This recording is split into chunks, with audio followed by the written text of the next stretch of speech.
인한 사망자가 5천 명을 넘었고 부상자는 2만 5천 명에 달합니다. 100여 차례 여진에 한파까지 겹쳐 구조에 어려움을 겪고 있습니다. 윤석열 대통령은 형제 국가를 돕는 건 당연한 일이라며 긴급구호대 110명을 파견했습니다. 전쟁 중인 러시아와 우크라이나까지 세계 각국이 지원에 나섰습니다. 김성태 전 쌍방울 회장의 도피 생활을 도운 수행비서가 국내로 송환돼 11시간째 조사를 받고 있습니다. 쌍방울 자금 흐름을 꿰고 있는 금고지기도 이르면 이번 주말 송환될 예정입니다. 백현동 특혜 의혹을 수사 중인 검찰이 성남시청 등 40여 곳을 압수수색했습니다. 이재명 대표는 사흘 뒤인 금요일 대장동 의혹과 관련한 두 번째 검찰 조사를 받습니다.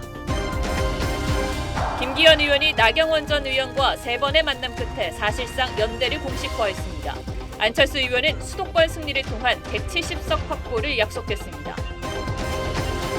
어선 전복 사고 실종자 4명을 찾기 위한 수색 작업이 나흘째 이어지고 있지만 기상 악화로 난항을 겪고 있습니다. 분당과 일산 등 1기 신도시 재건축 특별법이 공개됐습니다. 안전진단을 면제해주거나 용적률을 최대 500%까지 올리는 내용이 담겼습니다.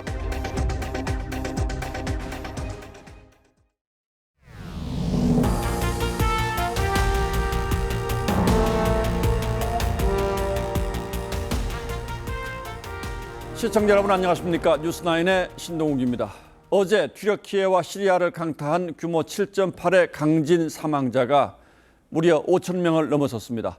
앞으로 얼마나 더 많은 희생자가 나올지 짐작조차 못할 상황입니다. 부상자도 2만 5천 명에 달하는 그야말로 대참사입니다. 건물 수천 채가 파괴돼 도시 전체가 완전히 그 모습을 잃었습니다. 전 세계가 충격과 슬픔에 빠졌고 구조대원들은 무너진 건물 더미 속에서 필사의 구조 작업을 벌이고 있습니다. 그러나 혹한의 날씨에 여진까지 이어지면서 상황은 악화일로입니다. 먼저 최원희 기자가 보도합니다. 온 마을이 무너져 내렸습니다. 주민들이 잔해 속에 파묻힌 사람들을 끌어냅니다. 2000년 역사를 버텨온 성도, 형체를 알아보기 어려울 정도로 망가졌습니다.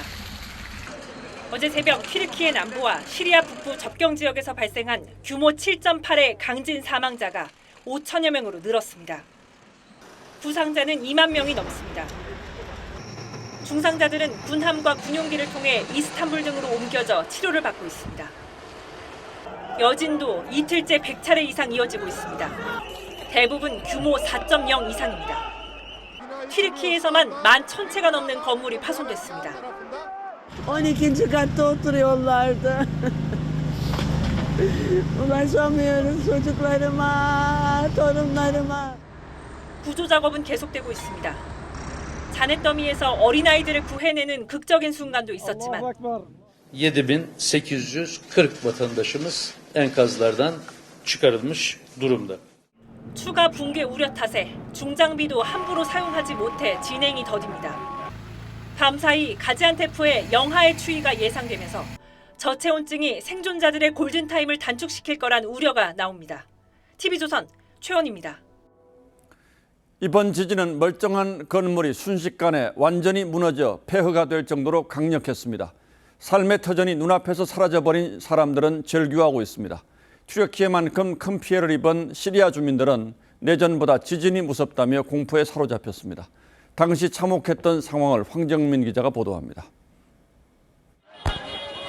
황급히 대피하는 사람들 뒤에서 건물이 순식간에 주저앉고 거리는 잔해와 먼지로 가득 찹니다. 새로 지어진 건물도 7층 높이 건물도 번화가에 서 있던 건물도 모두 속수무책으로 쓰러집니다. 현지에서 기자가 생중계를 하던 중 바로 뒤에서 건물이 무너져 혼비백산 대피하는 일도 벌어졌습니다. 계속되는 여진에 주민들은 공포 속에 떨어야 했습니다. Hiç kimse eve gitmiyor. Çünkü ev tehlikeli. Ekstra daha artıcı depremler oluyor. 혹시라도 구조 소식이 들려올까 붕괴 현장을 떠나지 못합니다.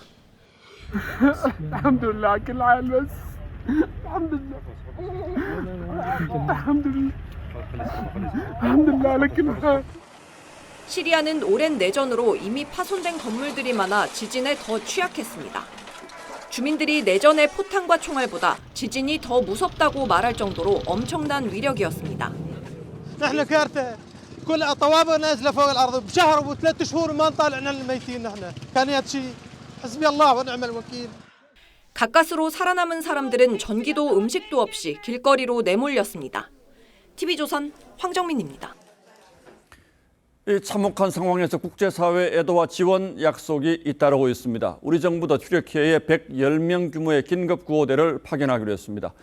튀르키예와 앙숙인 그리스도 도움의 손길을 뻗었고 전쟁 중인 러시아와 우크라이나도 지원 행렬에 동참했습니다. 보도에 변재영 기자입니다. 군용기의 구조 장비들을 가득 채우고 출발을 서두릅니다. 튀르키예와 수백 년간 앙숙 관계인 그리스가 지원에 나섰습니다. Θα πάμε εκεί, θα δούμε και θα το διαχειριστούμε. Η δουλειά μας αυτή τη στιγμή είναι να βοηθήσουμε όσο μπορούμε περισσότερο στους ζωντανούς, στα θύματα που είναι εγκλωβισμένα. 나토 가입을 두고 튀르키예와 얼굴을 붉힌 스웨덴, 핀란드도 지원 대열에 합류했습니다. 미국은 시리아 알 아사드 정부를 인정하지 않지만 인도적 지원엔 기꺼이 나섰습니다. We are committed to doing what we can on both sides of the border, to helping our Turkish allies respond in the first instance with rescue and recovery efforts. 중국은 74억 원 규모의 긴급 원조를 약속했습니다. 1년째 전쟁 중인 러시아와 우크라이나는 물론 팔레스타인 문제로 튀르키예와 갈등을 빚고 있는 이스라엘도 지원을 자처했습니다. 우리 정부는 튀르키예 현지에 사전 조사단을 급파한 데 이어 군 인력 50명과 긴급 구호대 60여 명도 보내기로 했습니다. 형제 국가인 튀르키예가 겪는 이 고통과 어려움을 돕는 것은 너무나 당연한 일입니다. 현지에 있는 교민 대부분이 대피했지만 하타이주를 여행 중이던 우리 국민 한 명에 대해선 연락을 시도 중이라고 외교 당국은 밝혔습니다. TV조선 변재영입니다. 튀르키예와 시리아를 덮친 지진 피해가 보시는 것처럼 상상을 초월할 정도입니다. 그동안 큰 지진 소식은 듣지 못했던 곳인데 어떤 지형적 특성이 있어서 이런 대형 지진이 일어났는지 자세히 따져보겠습니다. 자, 홍영 기자, 보통 땅 속에 지각판이 만나는 곳에서 큰 지진이 일어난다고 하는데 이번의 경우도 그런 겁니까? 네, 지진은 주로 이 판의 경계에서 일어나는데요. 튀르키예는 이렇게 4개의 판이 모이는 충돌지대입니다. 이번 지진이 발생한 튀르키예 동남부는 이 아나톨리아판과 아라비아판이 맞물리는 지점인데요. 예. 아라비아판이 위로 밀어 올리는 힘에 두 지각판끼리 밀고 밀리다가 어느 순간 미끄러지면서 이 지진이 발생했습니다. 자, 그런데 제 기억으로는 이 지역에서 그동안 큰 지진 일어났다는 소식은 들어본 기억이 없는데요. 네, 그런 점이 피해를 더 키웠습니다. 최근 100년 동안 튀르키예 주변 지역 강진 발생 기록을 쭉 찾아봤는데요. 규모 7 이상의 강진은 주로 북쪽 단층선에서 일어났습니다. 예. 이 동쪽 단층선은 100년 이상 큰 지진이 없었던 곳이기 때문에 오랜 기간 에너지가 축적돼 있다가 이번에 한꺼번에 폭발한 겁니다. 오랫동안 누적되어 있다는 그 에너지의 힘은 어느 정도입니까? 네, 그 지진 강도는 보통 리히터 규모로 측정을 하는데요. 규모 1이 올라갈 때마다 에너지 방출량은 32배씩 커집니다. 히로시마 원자폭탄을 규모 4.8 정도로 보는데요. 규모 7.8이면 3단위 차이니까 이 32배를 3번 곱해서 32,000배가 나옵니다. 그러니까 이번 지진의 위력은 히로시마 원자폭탄의 3만 배가 넘는 겁니다. 예, 뭐 가늠할 수도 없는 어마어마한 힘이군요. 게다가 진원도 멀지가 않았다면서요? 네, 이번 지진은 진원까지 깊이가 18km 정도로 비교적 얕습니다. 규모 7 이상의 에너지가 인구가 밀집된 지표면에 그대로 전달이 됐습니다. 지진 대비도 미흡했는데요. 이미 1년 전에 건물이 너무 붙어 있고 벽돌과 콘크리트 구조로 내진 설계에 취약해서 지진이 날 경우 피해가 커질 거라는 연구 결과가 있었습니다. 예. 또 13년째 내전 중인 시리아 역시 낡은 건물이 많아서 피해가 걷잡을 수 없었습니다. 우리가 여진이라고 얘기하는 두 번째 지진도 본 지진과 규모가 차이가 나지 않았는데 이건 왜 그렇습니까? 네, 사실 이 두 번째 지진은 여진으로 보기에는 이례적으로 강력했습니다. 이 단층도 다른데요. 그래서 이 첫 번째 강진이 또 다른 단층을 자극한 것으로 보여집니다. 예. 이 사실상 2개의 강진이 하루에 한꺼번에 발생한 겁니다. 전문가들은 이런 여진이 길게는 몇 년까지도 이어질 수 있다고 내다봤습니다. 배출된 에너지가 워낙에 크다 보니까 그 지역에 추가적인 응력이 쌓이게 되고 규모 7.5라고 할 수 있는 어마어마한 큰 지진이 다시 발생을 하게 된 겁니다. 따라서 지금 추가로 응력이 쌓여 있는 지역에서 지진이 추가로 발생할 가능성이 예, 뭐 지금까지 발생한 지진 피해도 어디까지 지금 갈지 지금 가늠하기 어려운데 더 이상 지진이 나지 않기만을 바랄 뿐입니다. 예, 홍영 기자 잘 들었습니다.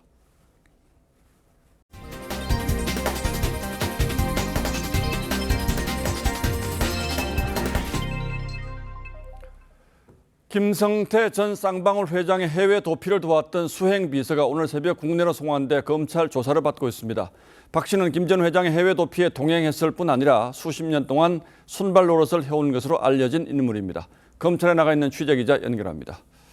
권영석 기자. 네, 수원지검에 나와 있습니다.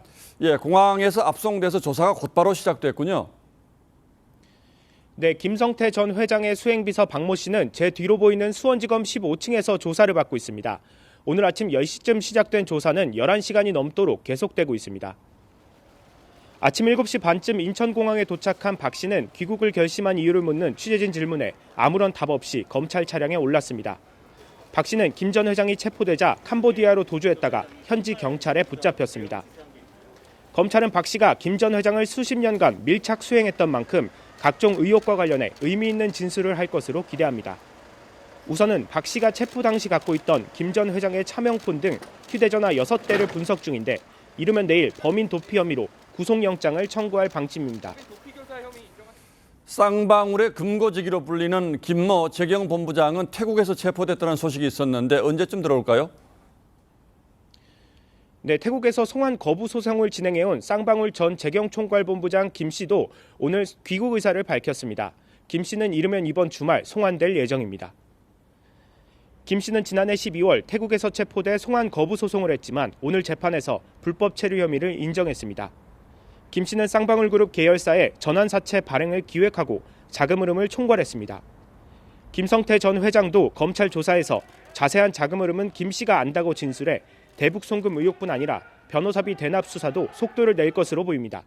수원지검에서 TV조선 권영석입니다. 이재명 대표의 대장동 위례 신도시 개발 의혹 수사를 어느 정도 마무리한 검찰이 이번에는 백현동 정자동 의혹으로 수사를 넓혀가고 있습니다. 두 곳 모두 이미 너무 이상한 정황이 많은 곳으로 지목된 바 있죠. 관련해서 검찰이 오늘 성남시청을 포함한 40여 곳을 대대적으로 압수수색했습니다. 송민선 기자입니다.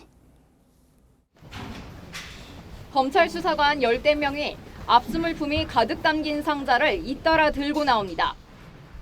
경기도 성남시 백현동에 이른바 옹벽 아파트를 지은 건설 시행사를 검찰이 압수수색한 겁니다. 혐의 입증할 만한 증거 같은 거 많이 찾으셨을까요? 압수물품 되게 많아 보이는데 뭐가 들어가 있을까요? 검찰은 성남시청과 성남도시개발공사 등 40여 곳에 대해 동시다발로 강제 수사에 나섰습니다. 2015년 옛 한국식품연구원 부지가 민간 건설 시행사에 넘어가 개발되면서 용도가 순식간에 4단계 상향된 과정에 특혜 등이 있었는지를 들여다보는 겁니다. 해당 건설 시행사는 아파트 분양으로 3천억 원대 수익을 챙긴 것으로 알려졌습니다. 검찰은 압수수색 영장에 당시 이재명 성남시장과 그 측근 정진상 실장을 피의자로 적시했는데 두 사람이 용도 상향 등에 관여한 것으로 의심하고 있습니다. 저희 성남시청 영장에 이름이 적시됐다는데 피의자로요. 좀 어떻게 보실까요? 특히 해당 건설 시행사가 이 시장 캠프의 선거대책본부장을 지낸 김모 씨를 영입한 뒤 사업 인허가가 일사천리로 진행된 것에 주목합니다. 이재명 성남시장이 특혜를 제공했다라는 말에 동의하시나요? 검찰은 압수물품 분석을 마치는 대로 관계자를 불러 조사할 방침입니다. TV조선 송미선입니다. 이재명 대표가 오는 10일 금요일 검찰에 나가 대장동 관련한 세 번째 조사를 받습니다. 어제 저희가 이 시간에 보도해드린 대로 이 대표 측은 당초 토요일인 11일 출석을 통보했지만 평일에 나와달라는 검찰의 요구가 있어서 입장을 바꾼 것으로 알려졌습니다. 그리고 이번 조사 역시 서면 진술서만 내고 사실상 묵비권을 행사할 걸로 보입니다. 주원진 기자가 취재했습니다. 이재명 대표는 10일 검찰에 혼자 출석하겠다고 밝혔습니다. 이번 출석에는 지도부 의원님들 다 안 간다고 보시는 걸까요? 제가 오지 말라고 신신당부했습니다. 이 대표는 앞서 평일에는 당무가 바쁘다며 토요일인 11일 출석을 통보했다가 하루라도 빨리 평일에 나와달라는 검찰 요청을 받아들여 출석 일자를 하루 앞당긴 것으로 알려졌습니다. 하지만 출석 시간을 놓고 신경전은 여전합니다. 검찰은 수사할 게 많아 오전 9시 30분까지 출석할 것을 요구했지만 이 대표 측은 최고위원회의가 있어 오전 11시쯤 나가겠다는 입장입니다. 이 대표는 또 출석은 하지만 지난번 조사 때는 진술서로 답변을 가름하는 등 방어권을 적극 행사하겠다는 방침입니다. 검찰은 이 대표 진술서에 빠진 최측근 정진상, 김용의 뇌물과 정치자금법 위반 혐의 등을 집중 조사할 계획입니다. 검찰은 확보한 증거를 직접 제시하며 혐의에 대해 하나씩 캐묻겠다며 조사가 길어질 수 있음을 시사했습니다. TV조선 주원진입니다. 국민의힘이 내일과 모레 이틀 동안 책임당원 6천 명을 대상으로 여론조사를 실시해 본 경선에 오를 4명의 대표 후보를 추립니다. 이 예비 경선을 앞두고 김기현 의원이 오늘 나경원 전 의원을 만났습니다. 회동 자체는 비공개로 하고 끝난 뒤에 간단한 입장 발표가 있었는데 분위기는 상당히 어색해 보였습니다. 하지만 나 전 의원이 사실상 김기현 의원과의 연대에 동의했다는 평가가 나왔습니다. 황병준 기자가 취재했습니다. 오찬 회동 후 취재진 앞에 나란히 선 김기현 의원과 나경원 전 의원이 윤석열 정부의 성공과 총선 승리가 최우선 과제라고 입을 모았습니다. 우리 당에 대한 애정, 윤석열 정부의 성공에 대한 강렬한 의지를 가지고 계시기 때문에 앞으로도 같이 공조할 일이 많을 것이라. 우리가 생각해야 될 것은 윤석열 정부의 성공적인 국정 운영 그리고 또 내년 총선 승리 아닌가. 그 앞에 어떠한 사심도 내려놓아야 됩니다. 나 전 의원이 명백하게 지지 의사를 밝히진 않았지만 김 의원의 삼고초려로 사실상 연대가 시작됐다는 평가입니다. 대통령실과 공개 갈등을 빚은 안철수 의원도 하루 만에 비전 발표회에 나와 내년 총선 수도권 승리를 약속했습니다. 저 안철수를 총선 압승의 도구로 써주십시오. 반드시 승리로 보답하겠습니다. 안 의원은 또 1위 후보가 사퇴하는 것 봤냐며 중도 사퇴론을 일축했습니다. 천하람 당협위원장은 대통령 공천 불개입을 주장했고 권력자의 소수 측근에 의한 공천보다는 정말로 우리 국민과 당원들에 의한. 황교안 전 대표는 당의 시스템화를 약속했습니다. 여의도 연구원장, 중앙연수원장도 책임 당원의 몫이. 윤상현 의원은 덧셈 정치와 함께 원팀을 강조했습니다. 캡틴 아메리카가 원팀을 만들듯이 미스터 플러스 윤상현이. 조경태 의원은 웃옷을 벗은 자신의 과거 선거 포스터를 꺼내 눈길을 끌었습니다. 우퉁 감출 것 없는 또 투명한 또 국민을 위한 정치를 하겠다. TV조선 황병준입니다. 야3당이 제출한 이상민 행안부 장관 탄핵소추안이 내일 국회 본회의에서 무기명 투표로 진행될 예정입니다. 가결된다면 헌정사상 첫 국무위원 탄핵소추 사례가 되는 건데 의결이 되면 여당 소속인 김도읍 법사위원장이 검사 역할을 맡아서 헌법재판소를 상대로 탄핵 심판을 진행해야 합니다. 정말 어색하고 미묘한 상황이죠. 이를 두고 여야가 신경전을 벌이고 있는데 어떤 경우의 수가 있을 수 있는지 최민식 기자가 설명합니다. 국무위원 탄핵소추안이 가결돼 헌법재판소로 가게 되면 국회 법사위원장인 국민의힘 김도읍 의원이 소추위원을 맡게 됩니다. 형사재판의 검사 역할을 맡아 헌법재판관에게 탄핵 필요성을 설득해야 하는 겁니다. 야당은 탄핵소추위원의 역할에 충실하라고 압박했습니다. 김도위원장도 3선의 국회의원이시기 때문에 정부가 아무런 책임을 지지 않는 것에 대해서 심각한 문제의식을 느끼고 있을 거라고 생각합니다. 김도읍 위원장은 탄핵될 만한 법 위반 사안이 없다는 입장이지만 국회법과 관례를 고려해 대응 방안을 고민 중입니다. 여권 일각에서는 법사위원장이 헌재 변론기일에 참석하지 않는 방안도 검토되고 있습니다. 검사 역할의 김 위원장이 재판에 2번 참석하지 않으면 당사자 없이 재판이 진행됩니다. 이럴 경우 각종 신문 절차를 건너뛸 수 있고 그만큼 헌재의 판단도 속도를 낼 수 있습니다. 당내 반발에도 탄핵을 강행한 데 대한 내부 비판도 이어졌습니다. 민심을 수습하는 게 아니라 오히려 논란을 더 확대 재생산하는 그런 역효과가 가능성이 적지 않다고 봅니다. 이런 분위기를 의식해 민주당 지도부는 소속 의원들 표단 속에 나섰습니다.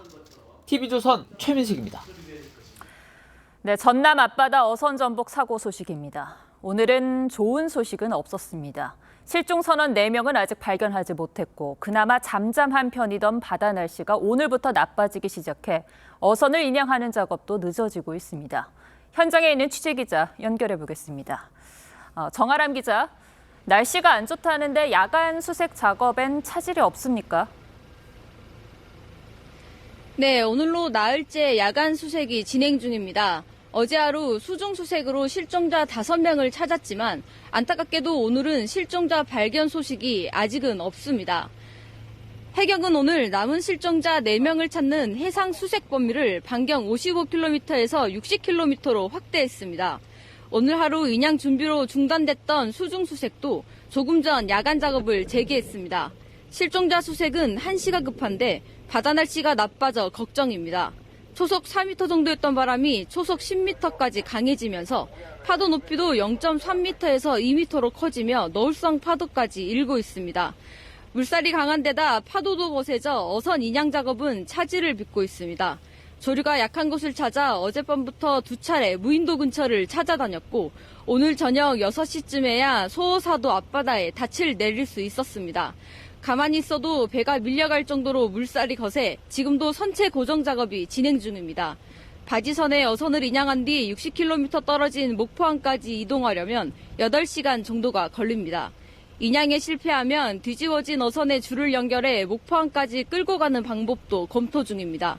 내일은 오늘보다 바람이 더 강하게 불 것으로 예상돼 실종자 수색과 인양 작업에 어려움이 예상됩니다. 목포 북항에서 TV조선 정아람입니다. 네, 수색 작업도 힘든 상황인데 사고 원인 규명도 쉽지가 않습니다. 사고가 난 어선은 건조한 지 1년도 안 된 신형이었고 또 사고 당시에는 날씨도 좋았던 데다 암초와 충돌한 흔적도 없었습니다. 과적이나 선체 결함 같은 의혹만 나오고 있습니다. 노도일 기자입니다. 새로 건조한 어선이 물살을 가르며 달립니다. 지난 4일 전복 사고가 난 어선의 시운전 당시 모습입니다. 지난해 3월 영압에서 건조된 뒤 지금까지 안전점검 등 3차례 검사를 받았습니다. 해양수산부는 통상적인 검사 절차라며 별다른 결함은 없었다고 밝혔습니다. 미래적인 건 아닌 거죠. 그때 당시에 별도로 특이사항이 있었거나 그렇지 않았습니다. 일부 생존자가 출항할 때 배가 기울었다고 진술하면서 통발 과적 의혹도 나왔습니다. 이렇게 승장이랑 같이 잡는데 출발했을 때부터 배가 약간 좌측으로 기울었어요. 해양수산부는 24톤급 전복어선의 통발 적재 기준인 3,500개를 초과하지는 않은 것으로 보고 있습니다. 해경 조사 결과 선체에 구멍이 난 흔적은 없었고 최근 하부 도색 작업을 했지만 파손으로 수리한 정황은 확인되지 않고 있습니다. 기준표를 가지고 표준 어선을 만든 거예요. 물만 찼다고 해서 배가 탁 넘어갔다? 그럼 말이 안 된다는 소리지. 잔잔한 바다에서 암초 충돌 흔적도 없이 신형 어선이 뒤집히다 보니 사고 원인을 둘러싼 의혹만 눈덩이처럼 불어나고 있습니다. TV조선 노도일입니다. 신당역에서 스토킹하던 여성을 살해한 전주환이 1심에서 징역 40년을 선고받았습니다. 재판부는 계획 범행이고 인간 존엄성을 짓밟았다고 판결 이유를 설명했습니다. 유족 측은 딸을 2번 죽이는 판결이라고 반발했습니다. 보도에 서영일 기자입니다. 3년 가까이 직장 동료 여성을 스토킹하다 근무지인 지하철 신당역을 찾아가 무참히 살해한 전주환. 정말 죄송합니다. 죄송하다는 말씀 말고 하실 말씀 없으십니까? 제가 진짜 미친 짓을 했습니다. 법원은 전주환에 대해 보복살인 혐의 등으로 징역 40년형과 함께 전자발찌 부착 15년을 명령했습니다. 전주환은 스토킹 혐의로 재판에 넘겨져 중형이 예상되자 판결이 나기 전 피해 여성을 찾아가 범행을 저질렀습니다.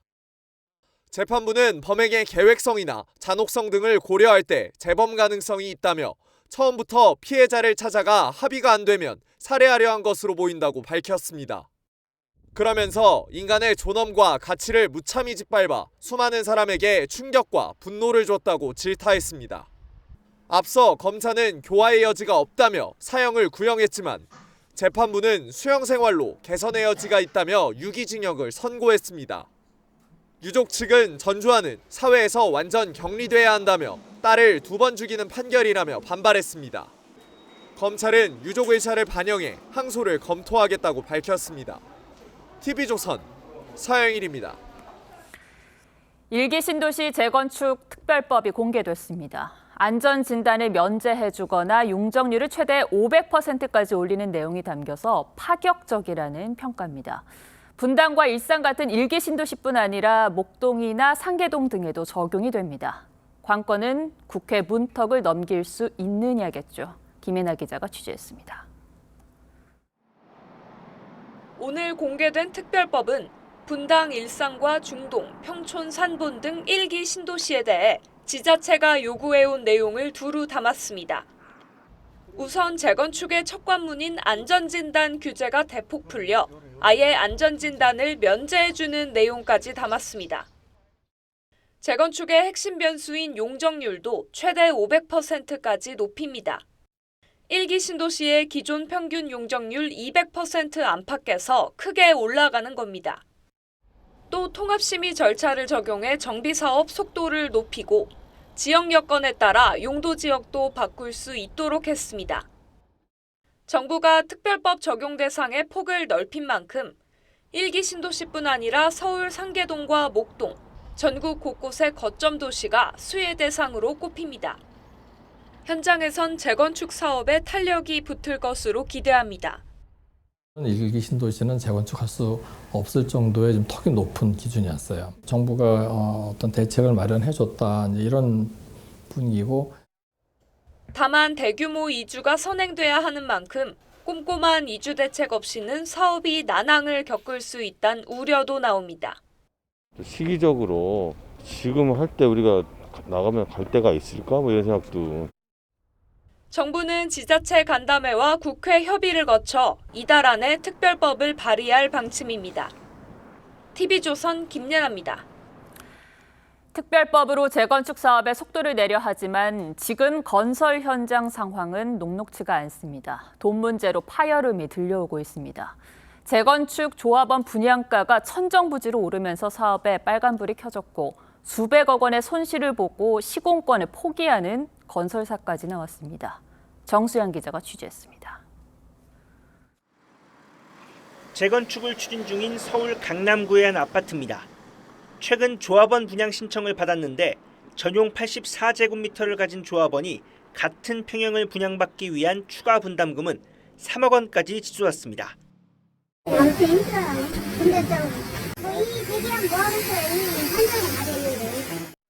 부산의 한 재건축 진행 아파트는 한술 더 뜹니다. 전용 84제곱미터 소유주의 같은 평형 분담금은 약 7억 원으로 추산됩니다.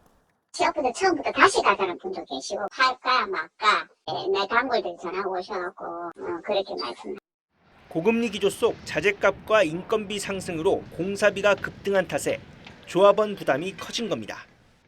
제초한 부담금 완화와 PF 조달 비용 등 금융 비용 인하, 재건축 사업을 활성화시킬 수 있는 정부 대책이 필요해 보입니다. 건설업계의 자금 경색이 심화된 가운데 한 대형 건설사는 440억 원 규모의 대출 보증을 자체 자금으로 상환한 뒤 울산의 주상복합 아파트 시공권을 포기했습니다. 이자 비용은 한 2배, 그리고 수수료가 10배 이상 11배 이렇게 올라갔기 때문에 고금리의 재건축 사업 경색과 분양시장 침체까지 맞물려 건설업계 이른바 돈맥 경화는 계속 심화될 전망입니다. TV조선 정수양입니다. 코로나 사태가 안정되면서 올해 안에 완전한 일상 회복이 가능해질 것 같습니다. 방역당국은 코로나도 독감처럼 1년에 한 번만 백신을 맞는 방식으로 전환하고 중국에 대한 입국 제한 조치도 더 빨리 해제하는 방안을 검토 중이라고 밝혔습니다. 윤수연 기자가 보도합니다. 실내 마스크 해제 후에도 코로나는 감소세를 보이고 있습니다. 오늘 신규 확진자는 16,120명으로 일주일 전보다 3,500명 감소했습니다. 지영미 질병관리청장은 첫 기자간담회에서 코로나 사태의 끝이 보이고 있다고 했습니다. 올해는 일상으로 전환하는 원년이 될 것이라며 코로나도 독감처럼 관리할 방침을 밝혔습니다. 코로나 백신을 일반인은 1년에 한 차례, 고위험군은 2차례만 접종하는 식으로 올해 안에 변경할 수 있다는 겁니다. 인플루엔자 감시 등 호흡기 바이러스 감시의 일환으로 운영하면서 중국에 대한 단기 비자 발급 제한도 2월 말보다 앞당겨 해제할 수 있다고 했습니다. 앞서 한덕수 총리도 같은 입장을 밝힌 바 있습니다. 충분히 우리가 좀 감내할 만하다든지 하는 판단이 되면은 2월 28일까지 되지 않더라도 해제 여부를 검토하겠다. 지청장은 실내 마스크 완전 해제와 확진자 격리 의무에 대해선 세계보건기구의 비상사태 해제에 맞춰 조정하겠다고 밝혔습니다. TV조선 윤수영입니다. 베트남 전쟁 당시 우리 군인이 베트남 민간인을 학살한 사건에 대해 정부가 피해자 가족에게 3천만 원을 배상하라는 판결이 나왔습니다. 우리 법원이 이 사건에 대한 우리 정부의 책임을 인정한 건 처음입니다. 김도형 기자입니다. 베트남 전쟁이 한창이던 1968년 2월 꽝남성 폭리마을. 마을 전체가 불타 잿더미로 변했고 시신이 곳곳에 보입니다. 당시 희생자 유가족인 응우엔 티탄 씨는 한국인이 이때 민간인 70여 명을 학살했으며 자신도 가족을 잃고 총상까지 입었다며 2020년 한국 정부를 상대로 손해배상을 청구했습니다. Tôi đã tận mắt nhìn thấy người lính Hàn Quốc bắn sống vào tôi, một đứa trẻ mới 8 tuổi mà không hề dám kháng cự gì vào ngày hôm đó. 1심 재판부는 응우엔 씨가 명백한 불법 행위인 한국군의 총격으로 심각한 부상을 입고 가족도 사망한 것이 인정된다며 정부가 응우엔 씨에게 위자료 3천만 원을 지급하라고 판결했습니다. 정부는 우리 군이 가해자임을 입증할 수 없고 게릴라전 특성상 정당 행위였다고 주장했지만 법원은 인정하지 않았습니다. 정부는 소멸시효도 만료됐다고 주장했지만 재판부는 응우엔 씨가 그동안 소송할 여건이 안 된 점을 인정해 소멸시효도 남았다고 판단했습니다. 대한민국의 정부 기관이 피해자에게 보내는 최초의 사과문 1호문이 이번 판결에 따라 베트남전 민간인 학살 피해자가 잇따라 소송할 가능성도 제기됩니다. TV조선 김도영입니다. 내일은 북한 인민군 창건일인 건군절입니다. 대규모 열병식이 펼쳐질 것으로 보이는데 이를 앞두고 탄도미사일 전담 조직으로 보이는 미사일 총국을 만든 사실이 공개됐습니다. 미사일 도발 의지를 더 분명히 드러낸 것으로 봐야겠죠. 윤동빈 기자가 보도합니다. 김정은 위원장이 북한 노동당 중앙군사위원회 확대 회의를 주재하기 위해 당 본부 청사로 들어섭니다. 자리에 앉은 김정은 바로 뒤에 미사일 총국이라고 적힌 깃발이 보입니다. 대륙간 탄도미사일 화성 17형이 지구 위로 날아가는 모습이 형상화돼 있는데 미사일 총국 존재가 외부에 알려진 건 처음입니다. 각종 탄도미사일의 생산, 관리, 전담 조직으로 추정됩니다. 2016년에 로켓 공업부로 확대 개편된 바가 있습니다. 대북 제재 명단에 오르면서 이번에 이제 미사일 총국으로 아마 기구 개편. 김정은은 이 자리에서 전투훈련 강화를 지시했습니다. 전쟁 준비 태세를 보다 엄격히 완비할 때 대한 문제. 내일 열릴 것으로 보이는 열병식을 위해 북한 주민들이 평양 김일성 광장에서 건군절을 의미하는 숫자 2와 8을 형상화한 모습도 민간 위성에 포착됐습니다. 열병식에선 핵 탑재가 가능한 단거리 미사일을 비롯한 신무기가 등장할 가능성이 있습니다. 한미군 당국은 이달 미 조지아주 전략잠수함 기지에서 확장 억제수단 운용 연습을 실시할 예정입니다. TV조선 윤동빈입니다. 다음 뉴스입니다. 윤석열 정부 첫 해 부처 업무 평가가 오늘 공개됐는데 문재인 정부에서 임명된 기관장이 그대로 자리를 지키고 있는 방송통신위원회와 국민권익위원회가 낙제점을 받았습니다. 윤 대통령은 공직사회에도 파격적인 성과주의를 도입해 국민들이 체감할 수 있는 행정 서비스를 장려하겠다고 밝혔습니다. 자세한 내용은 홍현주 기자가 취재했습니다. 지난해 윤석열 정부 출범 이후 8개월간의 부처 업무 평가에서 한국형 발사체 누리호와 달 탐사선 다누리 발사에 성공한 과기정통부와 역대 최대 농산물 수출을 달성한 농식품부 등이 A등급을 받은 반면 전임 정부에서 임명된 기관장이 있는 방통위와 권익위는 최하위인 C등급을 받았습니다. 특히 2년 연속 C등급을 받은 방통위는 4개 평가 부문 모두 낙제점을 기록했습니다. 방통위는 2020년 TV조선 재승인 심사 과정에서 직원들의 점수 조작 개입 정황이 드러나 방통위 간부 2명이 구속됐습니다. 또 부처 폐지가 검토 중인 여성가족부와 헬로윈 참사 부실 대응 지적을 받은 경찰청도 C등급을 받았습니다. 평가 결과를 되짚어 보며 뭐를 보완해야 할지, 어떻게 하면은 또 인류 부처로 거듭날 수 있을지 고민을 하고.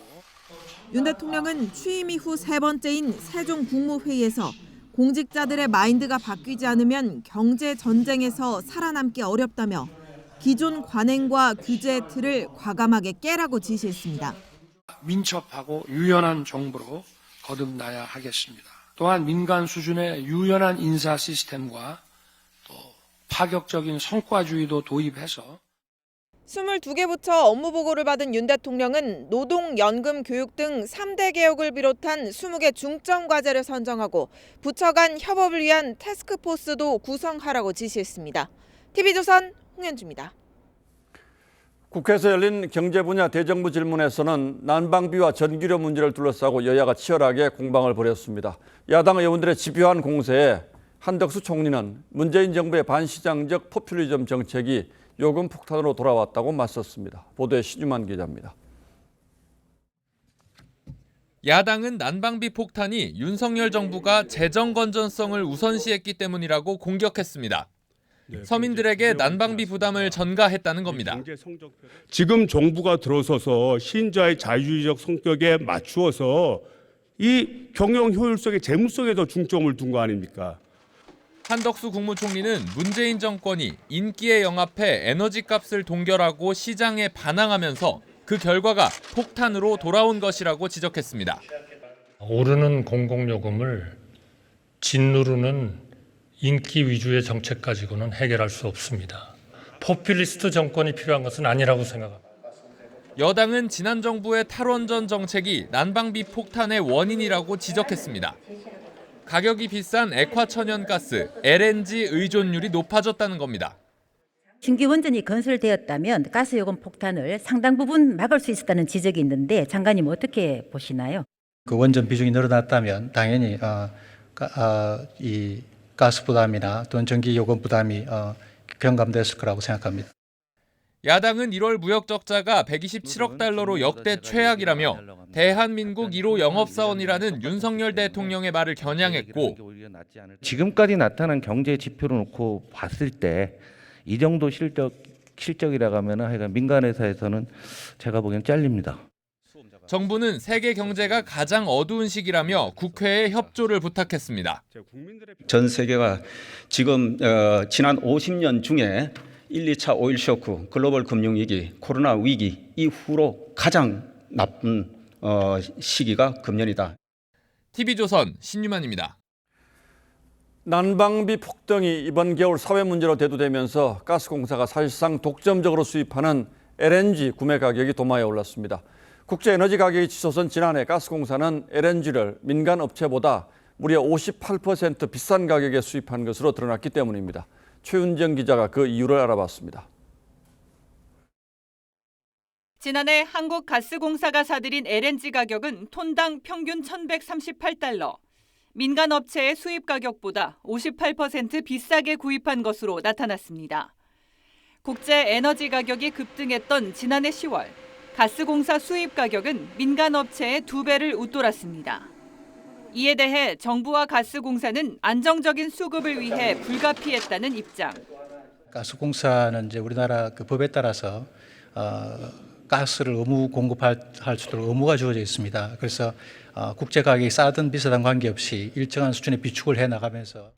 하지만 시장에선 가스공사의 독점적인 LNG 수입 구조를 지적합니다. 국내 LNG 수입 물량의 약 80%를 가스공사가, 나머지 20%는 민간 업체가 수입하고 있습니다. 이마저도 난방용으로 쓰는 도시가스의 경우 가스공사가 100% 수입하는 구조입니다. 가스공사가 수급 안정을 이유로 정작 가격 협상에는 손을 놓고 있는 것 아니냐는 우려가 나옵니다. 우리나라처럼 LNG 대부분을 수입하는 중국과 일본의 경우 공기업 독점이 아닌 민간과 경쟁을 통해 수입하는 구조입니다. 민간 직수입자에게도 국내 수급 책임의 일부를 부과한다면 경쟁을 통해 일부 LNG 도입 비용을 낮출 수 있을 것으로도 보입니다. 최악의 난방비 폭탄에 LNG 수입 구조를 개편해야 한다는 목소리가 커지고 있습니다. TV조선 최윤정입니다. 네, 넉 달 전에 탄생한 인공지능 채팅 로봇 챗GPT가 전 세계를 뒤흔들고 있죠. 워낙 똑똑해서 미국에서는 이미 의사와 변호사 자격 시험을 통과했습니다. 그런데 이런 실력자도 한국의 수능에는 못 당하나 봅니다. 지난해 출제된 수능 수학 문제를 풀게 했는데 그 결과를 신경희 기자가 보도합니다. 수학 15번 문제를 내자 챗GPT가 10초 정도 후 3번이라고 답합니다. 고등학교 1학년 때부터 배우는 수열 문제에 틀린 답을 한 겁니다. 이어진 영어 독해 시험에선 곧바로 정답을 맞힙니다. 연세대 연구팀이 챗GPT의 작년도 수능 문제를 풀게 했더니 수학은 낙제 수준이었습니다. 영어의 경우에는 2등급 정도의 수준이니까 굉장히 잘한 걸로 나왔지만 수학은 낙제여서 추론과 논술에는 강하지만 원래 컴퓨터가 잘하는 계산에는 약한 모습을 보인 겁니다. 챗GPT는 수학보다는 논술에 강합니다. 이전에 컴퓨터가 잘하는 정확한 계산은 오히려 잘 못합니다. 챗GPT는 현존하는 최고의 인공지능으로 꼽힙니다. 미국에선 이미 변호사, 의사시험은 물론 와튼스쿨 MBA까지 합격했습니다. 세계 최대 검색업체 구글이 위협을 느끼고 대항마 출시를 예고할 정도입니다. 그러다 보니 인류를 위협할 거란 경고도 나옵니다. 실제 챗GPT에게 인공지능이 인류에게 위협이 될까라고 물으니 인류에게 해를 끼칠 수 있다는 답이 돌아왔습니다. TV조선 신경입니다. 정교해진 인공지능 채팅 로봇에 들썩이고 있지만 사실 AI는 이미 우리 생활 속에 깊숙이 들어와 있습니다. 택배 시장이 그중 하나인데요. 누가 더 정확하고 빠르게 배송할 수 있는지 물류기술 전쟁이 벌어지고 있습니다. 물류 창고 현장에 장윤정 기자가 다녀왔습니다. 쿠팡이 대구에 지은 초대형 스마트 물류센터. 축구장 46개 크기의 아시아 최대 규모입니다. 첨단 IT 기기에 장착되는 인공지능 알고리즘 기술을 적용해 바닥과 기둥에 설치된 QR코드를 따라 자동 운송 로봇이 상품을 옮깁니다. 작업자가 상품을 올리기만 하면 배송지별로 상품을 분류하고 옮겨주는 이 로봇은 시간과 업무량을 65% 단축시켰습니다. 인공지능, 빅데이터 그리고 자동화가 융합된 이런 최첨단 물류 네트워크를 기반으로 해서 저희는 앞으로도 고용 창출은 물론이고 배송 속도에 이어 이제는 첨단 기술이 스마트 물류의 핵심이 되는 시대. CJ 대한통운은 스마트 패킹 시스템을 도입해 상품 선별과 검수, 포장과 출고를 로봇이 직접 합니다. AGV 로봇을 통해 작업자들이 주문 상품을 찾기 위해 일일이 움직일 필요가 없어졌고 물류센터 공간 활용도도 높아져. 롯데쇼핑도 영국 온라인 슈퍼 오카도와 함께 전체 공정의 60%를 로봇이 알아서 하는 물류센터를 준비 중입니다. 기술을 잡아야 주도권을 잡을 수 있는 이커머스 생태계. 유통업계는 소리 없는 스마트 물류 전쟁을 치르고 있습니다. TV조선 장윤정입니다. 문화예술계에도 재활용하는 리사이클링이 화두입니다. 오래된 악보는 지갑이 되고 공연을 홍보했던 현수막은 가방이 돼서 관객에게 또 다른 모습으로 찾아갑니다. 추억도 환경도 살리는 이들의 노력을 이루라 기자가 보도합니다. 다 사용하고 떼어낸 공연 현수막. 국립심포니 오케스트라에서 음악회당 발생하는 홍보 폐기물은 11kg에 달하는데 이들 공연 물품은 세탁 처리 뒤 재단 과정을 거쳐 자그마한 손가방으로 재탄생합니다. 오랜 세월 빛바랜 종이 악보는 명함 지갑이 돼 회원들에게 선물로 보내집니다. 관객들이 한번 접했던 그것들을 생활용 굿즈로 만들어서 음악회의 추억이 다시 새롭게 선물됨과 동시에 지구를 살리는 일석이조의 효과가 있습니다. 친환경 경영과 MZ세대들의 굿즈 관심이 맞물리면서 공연 물품 재활용이 문화예술계의 화두가 됐습니다. 서울 석촌호수에 띄어졌던 설치 작품 러버덕은 전시 이후 파우치백으로 변신하는가 하면 극장 리뉴얼 등으로 철거된 70여 개의 폐 스크린은 돗자리와 이동형 스크린 같은 아이디어 상품으로 관객과 다시 만났습니다. 한정판이라는 소문에 일부 품목은 2주 만에 완판됐습니다.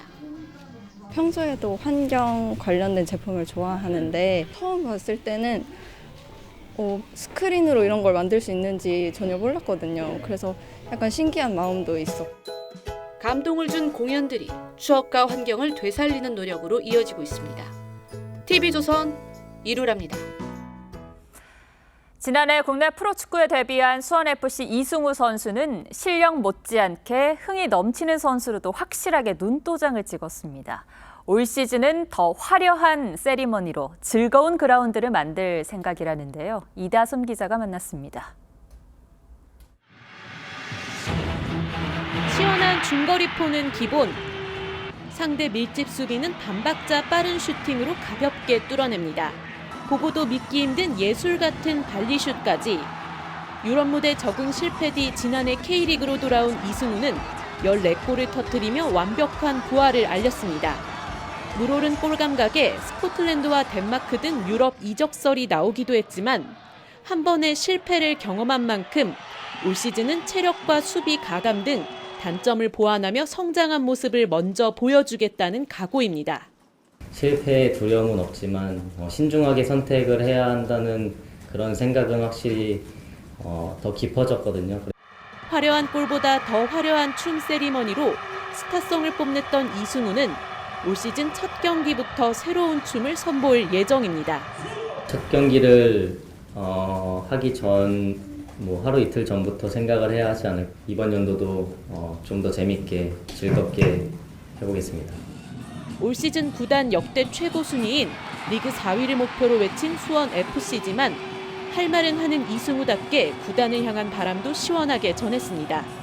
감독님과 선수들만의 그런 생각과 의지로서는 한계가 있는 게 분명하고요. 앞으로도 관심과 투자가 계속 있어야지만.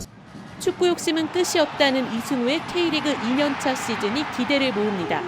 TV조선 이다솜입니다.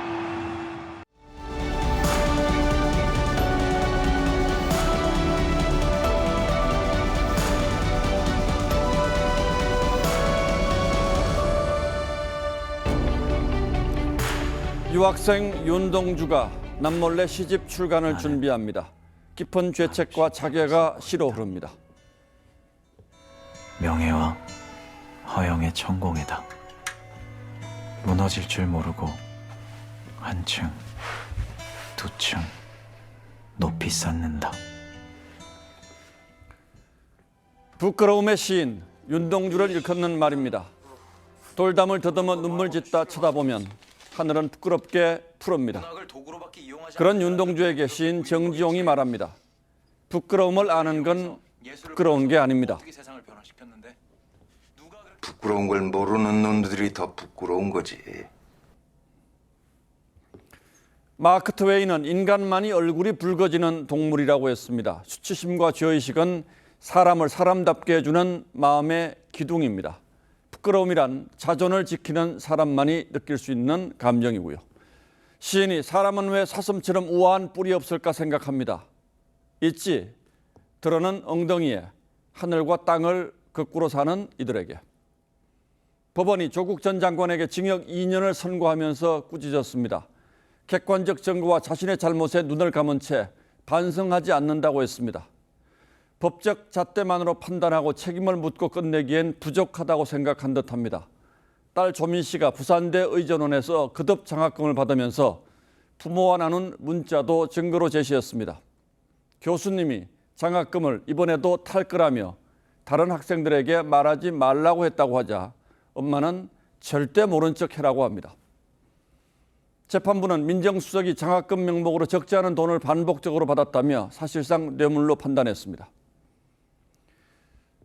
그런가 하면 유시민 씨가 깜찍한 기술하고 비웃었던 오픈북 대리시험도 유죄였습니다. 시험을 치를 당시 조국 부부와 아들이 나눈 이 문자는 보는 사람의 낯이 뜨거울 지경입니다. 조 전 장관은 최후 진술에서 내 자신과 자식의 일에 느슨한 기준을 적용했던 점을 반성한다며 이렇게 말했습니다. 딸이 치르고 있는 고통에 피가 마르지만 법원의 판단에는 묵묵히 따르겠다. 그런데 판결이 나자 얼굴을 바꾸었습니다. 아무런 자책도 참회도 없이 그날로 항소했습니다. 그리고 어제는 딸 조민 씨가 얼굴을 드러냈습니다. 아무리 생각해도 떳떳하게 살았다며 더 이상 숨어 살지 않겠다고 했습니다. 부끄럽지 않게 살았고요. 자질이 충분하다고 들었습니다. 그가 부산대에 제출한 7가지 스펙만 해도 모두 가짜 또는 위조라는 판결을 받았습니다. 부끄럽지 않게 살았다는 건 대체 뭘 말하는 건지, 그렇다면 우리는 살아가면서 부끄러워해야 할 일이 어떤 것인지 도무지 그 마음속을 헤아리기 어렵습니다. 입시 과정에서 부모의 눈먼 욕심이 자녀들까지 불법과 탈법으로 끌어들였다면 딱하게 여기는 시선이 없진 않을 겁니다. 그런데 말이죠. 100번 양보해서 이 가족은 그것도 아니라는 게 판결문을 통해 명명백백하게 드러났습니다. 그러고는 인간적인 공감과 연민마저 보기 좋게 걷어차버렸습니다. 마음속 한구석에 헛된 자존심을 지켜보려다 마음의 기둥, 자존을 잃어버린 건 아닌지 안타까울 따름입니다. 2월 7일 앵커의 시선은 부끄러움을 안다는 것이었습니다.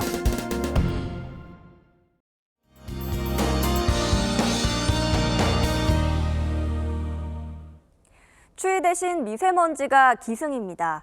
내일도 충청 이남 지역은 일평균 미세먼지 농도가 나쁨 단계를 보이겠고요. 오후에는 북쪽 지역부터 차츰 해소되겠습니다. 또 어선 전복 사고가 발생한 신안 앞바다의 날씨가 좋지 않은데요. 내일도 물결이 최고 2.5m까지 일면서 다소 높겠습니다. 내일 낮 기온은 서울이 7도, 강릉과 청주가 8도까지 오르겠고요. 남부 지역은 광주와 대구가 11도를 보이겠습니다. 당분간 이렇게 온화한 날씨가 이어지겠고요. 모레에는 남부 지역부터 비가 시작돼 금요일에는 전국에 비나 눈이 내리겠습니다. 그 전까지는 날이 매우 건조하겠는데요. 화재 사고에 취약한 만큼 각별히 조심하셔야겠습니다. 날씨였습니다.